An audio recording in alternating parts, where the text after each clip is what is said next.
Shuning uchun men aytgan bo'lardimki, yangi fikrlarni qabul qilayotgan paytingizda bezovtalanish bo'ladi, lekin bu siz uchun bu hayotdagi unutilmas zavqni beradi. Yangi fikrlarni vujudga keltirish, bu alternativalarni vujudga keltiradi va yangi fikrlar sizni qo'rqmas qiladi.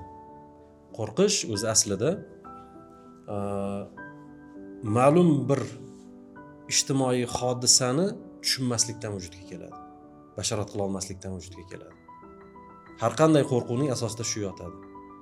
Nima uchun itdan qo'rqamiz, masalan bir qaysi itdan qo'rqamiz? Tanimagan itimizdan qo'rqamiz. U it bo'lganligini bilmaganimiz uchun emas.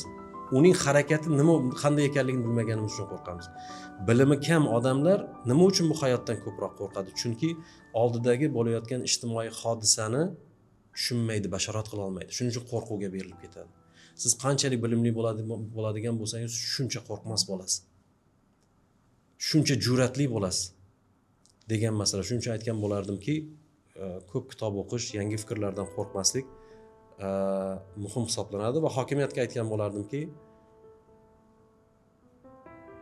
ya'ni siyosiy elitaga aytgan bo'lardimki, sizning aybingiz bilan millat yo'qsizlikka kirib ketish kerak emas. Haqqingiz yo'q bunaqa qilishga. Ya'ni ularga o'sish imkoniyatini berishlaringiz kerak.